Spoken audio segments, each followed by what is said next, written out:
bombastic side-eye, criminal offensive side-eye.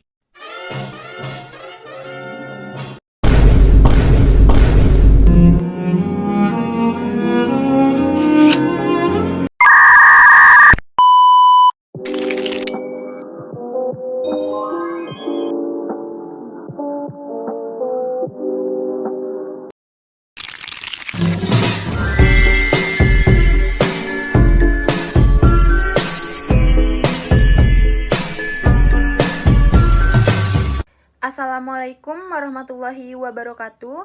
Saya Rahmi Fitria dari kelas RA6 Manajemen semester 3. Di sini saya akan mempresentasikan materi teori ekonomi yang sudah saya pelajari selama 1 semester. Jadi, di sini kita akan membahas materi yang pertama, yaitu tentang ilmu ekonomi. Ilmu ekonomi yaitu cabang ilmu sosial yang mempelajari bagaimana individu, kelompok, dan juga masyarakat mengelola sumber daya yang terbatas untuk memenuhi kebutuhan dan keinginan mereka. Jadi, ilmu ini berfokus pada produksi, distribusi, dan juga konsumsi barang atau jasa, serta bagaimana keputusan ekonomi diambil dalam konteks berbagai faktor sosial, faktor politik, dan juga faktor budaya. Nah, selanjutnya yaitu ada ruang lingkup ekonomi. Ruang lingkup ekonomi dapat dibagi menjadi beberapa bagian. Yang pertama ada ekonomi mikro. Jadi, ekonomi mikro dapat mempelajari perilaku individu dan perusahaan dalam pengambilan keputusan dan juga ini tuh mencangkup analisis permintaan dan penawaran, elastisitas, teori produksi, dan juga struktur pasar. Nah, yang kedua yaitu tentang ekonomi makro. Jadi ekonomi makro mempelajari ekonomi secara keseluruhan, termasuk isu-isu seperti pertumbuhan ekonomi, inflasi, pengangguran, dan kebijakan moneter dan fiskal. Jadi ekonomi makro berfokus pada agregat ekonomi dan hubungan antara variabel ekonomi besar. Yang ketiga yaitu ada ekonomi internasional. Jadi ekonomi ini tuh mempelajari interaksi ekonomi antara negara, termasuk perdagangan internasional, investasi asing, dan dampak kebijakan perdagangan. Jadi ini juga mencakup analisis nilai tukar dan neraca pembayaran. Selanjutnya ada ekonomi pembangunan. Ini tuh mempelajari proses pembangunan ekonomi di negara-negara berkembang, termasuk isu-isu kemiskinan, ketimpangan, dan strategi pembangunan yang berkelanjutan. Selanjutnya ada ekonomi sumber daya alam dan juga lingkungan. Ini tuh mempelajari pengelolaan sumber daya dan juga dampak ekonomi terhadap lingkungannya. Ini mencangkup analisis tentang keberlanjutan dan penggunaan sumber daya secara efisien. Selanjutnya ada ekonomi perilaku. Nah, ini tuh mempelajari bagaimana faktor psikologis dan juga sosial mempengaruhi keputusan ekonomi individu dan juga keputusan ekonomi kelompok. Ini menggabungkan wawasan dari psikologi dengan teori ekonomi tradisional. Selanjutnya ada ekonomi kesehatan. Ini mempelajari efisiensi dan efektivitas sistem kesehatan termasuk analisis biaya, manfaat dari intervensi kesehatan dan kebijaksanaan kesehatan juga. Nah, yang terakhir ada ekonomi pendidikan. Ini juga mempelajari hubungan antara pendidikan dan juga ekonomi termasuk analisis investasi dalam pendidikan dan dampaknya terhadap pertumbuhan ekonomi. Terus, ekonomi ini juga berinteraksi dengan disiplin ilmu lain seperti sosiologi, politik, dan juga psikologi untuk memberikan pemahaman yang lebih komprehensif serta fenomena ekonomi. Dengan demikian, ruang lingkup ini sangat luas dan mencangkup beberapa aspek kehidupan manusia. Selanjutnya yaitu ada metode penelitian dalam ilmu ekonomi. Ilmu ekonomi menggunakan berbagai metode penelitian, termasuk di sini ada analisis kualitatif, analisis kuantitatif, dan juga eksperimen. Kita bahas yang analisis kualitatif dulu. Jadi analisis kualitatif itu menggunakan wawancara, survei, dan juga studi kasus untuk memahami fenomena ekonomi. Dan yang kedua, analisis kuantitatif. Jadi analisis ini menggunakan data statistik dan model matematis untuk menganalisis hubungan antar variabel ekonomi. Yang terakhir yaitu ada eksperimen. Jadi ini tuh menggunakan eksperimen lapangan atau laboratorium untuk menguji teori ekonomi. Jadi kesimpulan materi yang pertama yaitu ilmu ekonomi adalah disiplin yang sangat penting dalam memahami bagaimana masyarakat berfungsi dan bagaimana keputusan ekonomi diambil. Dengan memahami ruang lingkup ilmu ekonomi, kita juga dapat lebih baik menganalisis isu-isu ekonomi dan kompleks yang merumuskan kebijakan yang efektif untuk meningkatkan kesejahteraan masyarakat.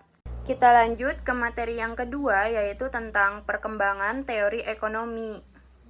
Jadi, perkembangan ilmu ekonomi merujuk pada evolusi dan juga kemajuan pemikiran, konsep, dan juga model yang digunakan untuk memahami, menganalisis, dan menjelaskan fenomena ekonomi. Proses ini juga mencakup perubahan dalam cara kita melihat dan memahami interaksi antara individu, pasar, dan kebijakan ekonomi, serta bagaimana teori-teori tersebut beradaptasi dengan kondisi sosial, politik, dan teknologi yang berubah. Di sini ada aspek-aspek penting dalam perkembangan teori ekonomi. Yang pertama ada evolusi pemikiran. Jadi, teori ekonomi telah berkembang dari pemikiran awal yang sederhana hingga model yang kompleks dan terintegrasi. Misalnya, dari teori ekonomi klasik yang menekankan pasar bebas dan peran individu, hingga ke teori Keynesian yang menekankan pentingnya intervensi pemerintah dalam mengatasi masalah ekonomi.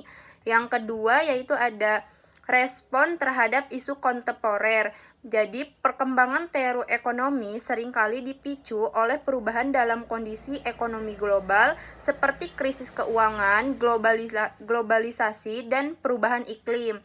Nah, teori-teori baru muncul untuk menjawab tantangan-tantangan ini, seperti ekonomi perilaku yang menggabungkan psikologi dengan ekonomi untuk memahami pengambilan keputusan. Yang selanjutnya ada metodologi penelitian. Jadi, perkembangan teori ekonomi juga mencakup perubahan dalam metodologi yang digunakan untuk menganalisis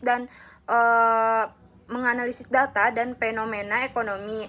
Ini juga termasuk penggunaan model matematis, analisis statistik, dan eksperimen untuk menguji teori-teori ekonomi.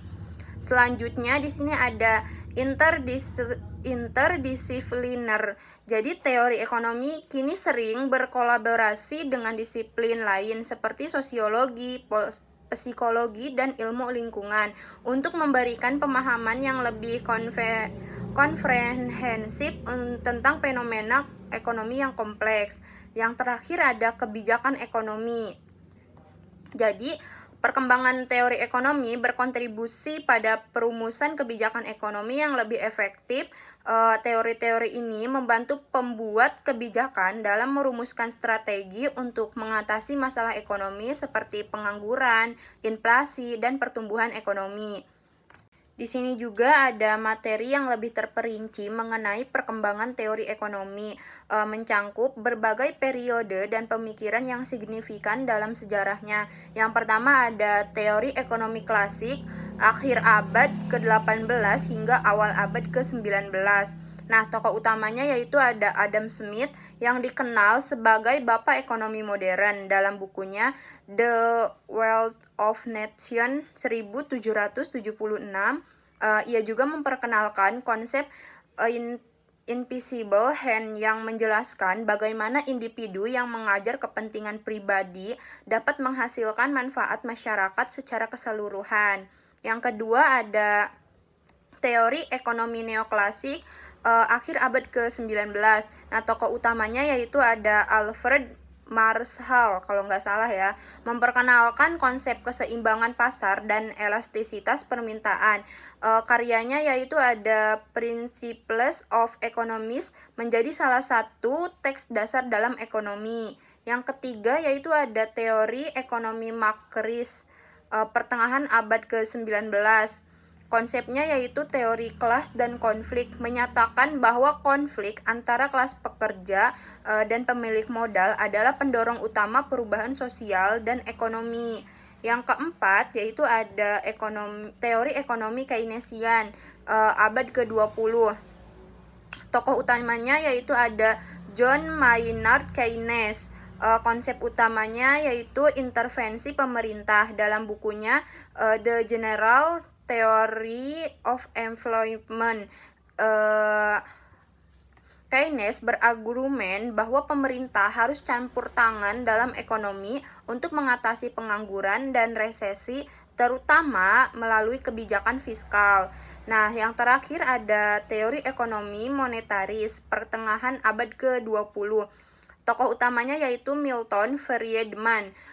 Konsep utamanya tentang peran uang. Jadi, Friedman menekankan pentingnya jumlah uang yang beredar dalam ekonomi dan berbagai kebijakan moneter dapat mempengaruhi inflasi dan output.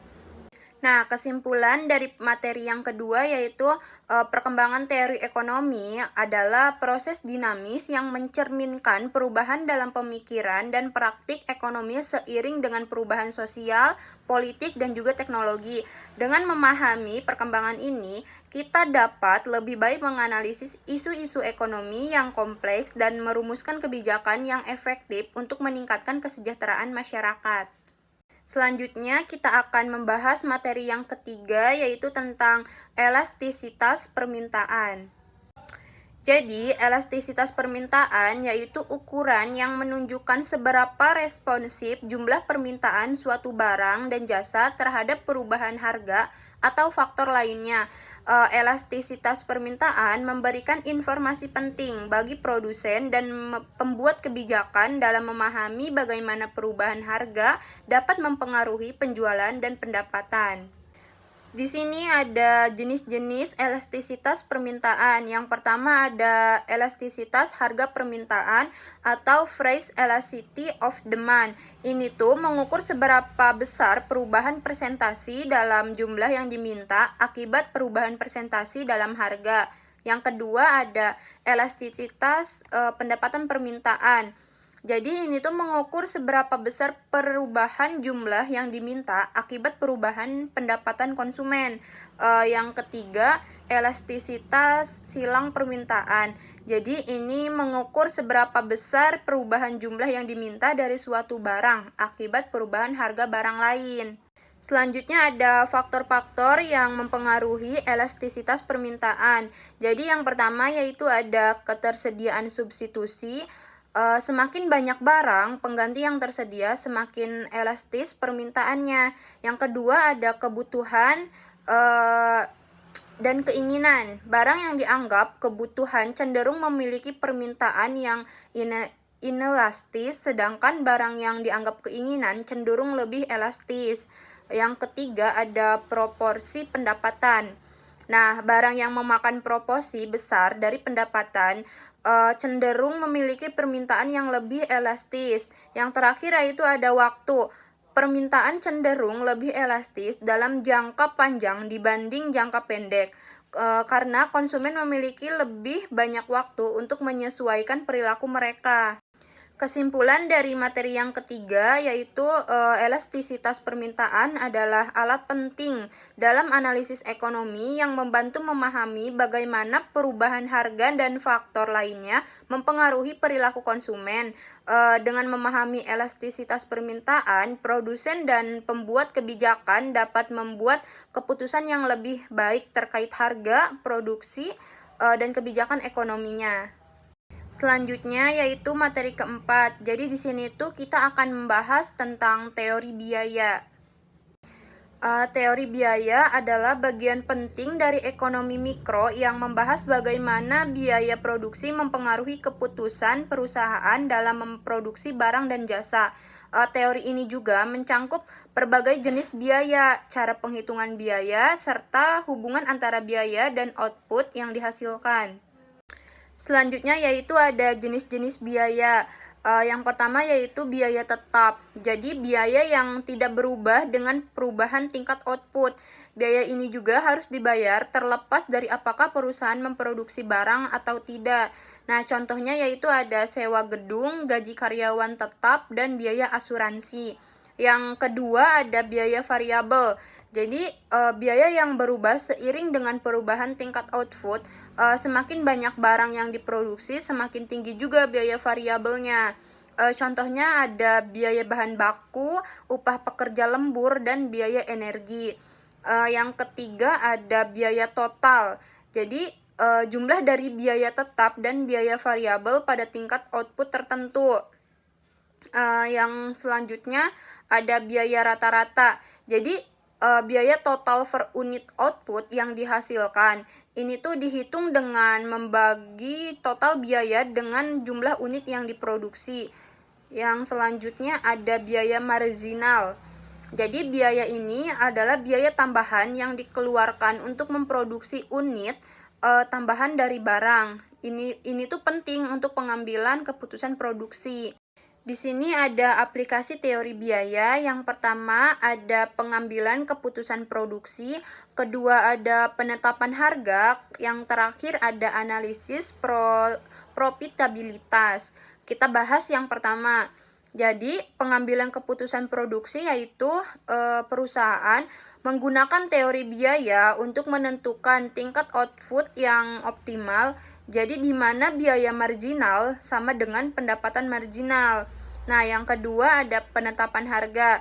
Ini tuh memahami biaya untuk membantu perusahaan dalam menetapkan harga yang kompetitif dan menguntungkan. Dan yang terakhir ada analisis profitabilitas. Jadi ini tuh teori biaya yang digunakan untuk menganalisis profitabilitas produk dan untuk membuat keputusan tentang produk mana yang harus diproduksi atau yang harus dihentikan. Kesimpulan dari materi yang keempat yaitu teori biaya adalah alat yang penting dalam ekonomi mikro yang membantu perusahaan memahami dan mengelola biaya produksi. Nah, dengan memahami berbagai jenis biaya dan hubungan antara biaya dan output, perusahaan dapat membuat keputusan yang lebih baik terkait produksi, penetapan harga, dan strategis bisnis secara keseluruhan. Selanjutnya kita akan bahas materi yang kelima yaitu tentang teori produksi. Teori produksi adalah cabang dari ekonomi mikro yang mempelajari bagaimana perusahaan mengubah input atau faktor produksi menjadi output atau barang dan jasa. Nah, teori ini berfokus pada hubungan antara faktor-faktor produksi dan hasil yang dihasilkannya, serta bagaimana perusahaan dapat memaksimalkan efisiensi dan profitabilitas dalam produksi ekonomi tersebut. Di sini ada faktor produksi. Yang pertama yaitu ada tanah, tenaga kerja, modal, dan kewirausahaan. Nah, kita bahas tentang tanah dulu. Jadi, tanah dalam faktor produksi yaitu sumber daya alam yang digunakan dalam produksi seperti lahan, mineral, dan air. Yang kedua, tenaga kerja. Jadi, keterampilan dan usaha manusia yang digunakan dalam proses suatu produksi. Yang ketiga, ada modal. Modal itu yaitu ada alat, mesin, dan infrastruktur yang digunakan untuk memproduksi barang dan jasa. Yang terakhir, kewirausahaan. Jadi, kemampuan untuk mengorganisir dan mengelola faktor-faktor produksi serta mengambil resiko untuk menciptakan produk baru. Selanjutnya ada kegiatan perusahaan dalam produksi. Nah, kegiatan perusahaan dalam konteks produksi mencakup beberapa aspek penting, yaitu ada perencanaan produksi. Jadi, perencanaan produksi itu menentukan jenis dan jumlah produk yang akan diproduksi, memilih teknologi dan metode produksi yang efisien. Selanjutnya ada pengorganisasian produksi. Nah, ini tuh mengatur faktor-faktor produksi untuk mencapai efisiensi maksimum, mengelola tenaga kerja dan sumber daya lainnya untuk memastikan kelancaran proses produksi. Selanjutnya ada pelaksanaan produksi. Nah, ini tuh melaksanakan proses produksi sesuai dengan rencana yang telah ditetapkan, memantau dan mengendalikan proses untuk memastikan bahwa pasar output merujuk pada sesuai cara dengan standar pasar kualitas yang diorganisir diinginkan. berdasarkan Nah, yang karakteristik terakhir ada tertentu, pengendalian produksi, seperti jumlah ini penjual tuh dan mengawasi pembeli, dan jenis produk mengevaluasi yang kinerja ditawarkan, produksi, serta tingkat persaingan di antara mengidentifikasi dan perusahaan. mengatasi masalah yang Struktur muncul. pasar sangat mempengaruhi Kesimpulan dari perilaku materi kali ini perusahaan, yaitu strategi teori harga, produksi dan juga memberikan keputusan kerangka produksi. kerja untuk memahami Di sini bagaimana ada perusahaan jenis struktur mengelola pasar dan faktor-faktor karakteristiknya. produksinya Yang untuk pertama menghasilkan ada barang pasar dan jasa. persaingan sempurna. Dengan memahami teori ini, Karakteristiknya perusahaan dapat yaitu membuat banyak keputusan yang penjual lebih dan baik pembeli. terkait perencanaan, Produk juga yang pengorganisasian, dan dijual adalah homogen pelaksanaan atau produksi, identik. serta Tidak ada meningkatkan hambatan untuk efisiensi dan masuk keluar pasar. profitabilitas. Informasi sempurna tersedia bagi semua pelaku pasar. Nah, contohnya seperti pasar pertanian untuk produk seperti beras atau jagung. Selanjutnya ada pasar monopoli.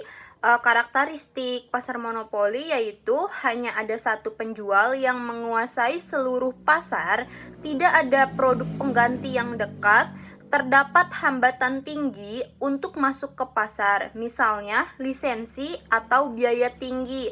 Nah, contohnya perusahaan penyedia layanan publik seperti air atau listrik di beberapa daerah. Yang ketiga ada pasar oligopoli. Karakteristiknya yaitu hanya ada beberapa penjual yang menguasai pasar.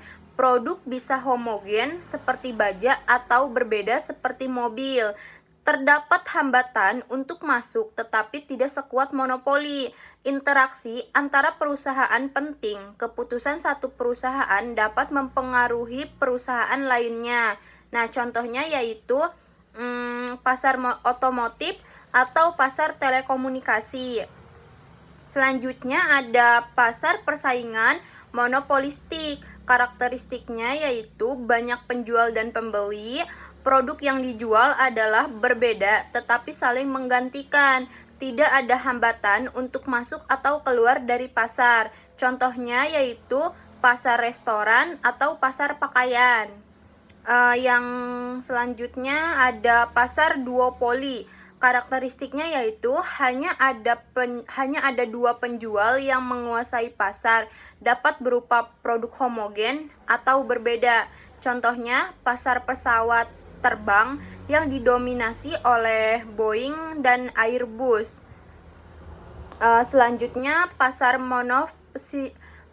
monopsoni. Karakteristiknya hanya ada satu pembeli yang menguasai pasar, banyak penjual yang menawarkan produk atau jasa. Contohnya perusahaan besar yang menjadi satu-satunya pembeli produk dari petani. Nah, kesimpulan dari materi kali ini yaitu struktur pasar memainkan peran penting dalam menentukan perilaku perusahaan, strategi harga, dan tingkat persaingan di pasar. Memahami berbagai jenis struktur pasar membantu dalam menganalisis dinamika pasar dan membuat keputusan yang lebih baik dalam konteks bisnis dan kebijakan ekonomi. Selanjutnya kita akan membahas materi yang ketujuh yaitu tentang pendapatan nasional. Pendapatan nasional adalah total nilai semua barang atau jasa yang diproduksi dalam suatu negara selama periode tertentu, biasanya 1 tahun. Pendapatan nasional mencerminkan kesehatan ekonomi suatu negara dan merupakan indikator penting untuk analisis ekonomi. Ada beberapa cara untuk mengukur pendapatan nasional dan masing-masing memiliki pendekatan yang berbeda.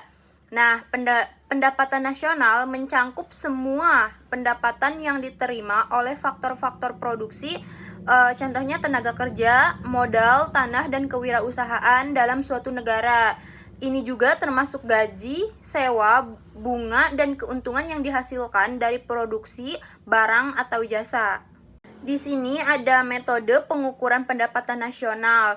Ada beberapa metode untuk mengukur pendapatan nasional. Yang pertama, metode produksi atau output approach, mengukur total nilai barang atau jasa yang diproduksi dalam suatu negara selama periode tertentu. Pendekatan ini menghitung nilai tambah di setiap tahap produksinya. Yang kedua ada metode pendapatan atau income approach. Ini tuh mengukur total pendapatan yang diterima oleh semua faktor produksi dalam suatu negara. Ini juga mencangkup gaji, sewa, bunga, dan keuntungan. Yang terakhir ada metode pengeluaran. Nah, metode ini mengukur total pengeluaran untuk barang dan jasa akhir dalam suatu negara. Ini mencakup pengeluaran konsumsi rumah tangga, investasi, pengeluaran pemerintah, dan juga ekspor neto. Selanjutnya yaitu ada konsep terkait pendapatan nasional. Yang pertama ada produk domestik atau PDB. Nah, PDB ini total nilai barang atau jasa yang diproduksi dalam suatu negara tanpa memperhitungkan pendapatan yang diperoleh dari luar negeri. Nah, yang selanjutnya ada produk nasional bruto atau disingkat PNB. Total nilai barang dan jasa yang diproduksi oleh warga negara suatu negara, termasuk pendapatan yang diperoleh dari luar negeri, tetapi tidak termasuk pendapatan yang diperoleh oleh asing di dalam negeri. Nah, yang selanjutnya ada pendapatan nasional neto atau disingkat dengan PNN. Jadi PNN ini pendapatan nasional yang telah dikurangi dengan penyusutan dari modal tetap. Ini mencerminkan pendapatan yang dapat digunakan untuk konsumsi tabungan. Yang terakhir ada pendapatan per kapita. Jadi pendapatan nasional dibagi dengan jumlah penduduk, memberikan gambaran tentang rata-rata pendapatan yang diterima oleh suatu individu dalam suatu negara. Nah, kesimpulan dari materi kali ini yaitu pendapatan nasional adalah ukuran penting yang mencerminkan kinerja ekonomi suatu negara. Dengan memahami cara pengukuran dan konsep terkait, kita dapat lebih baik menganalisis kondisi ekonomi dan merumuskan kebijakan yang tepat untuk meningkatkan kesejahteraan masyarakat. Sekian video presentasi dari saya, kurang lebihnya mohon maaf. Wassalamualaikum warahmatullahi wabarakatuh.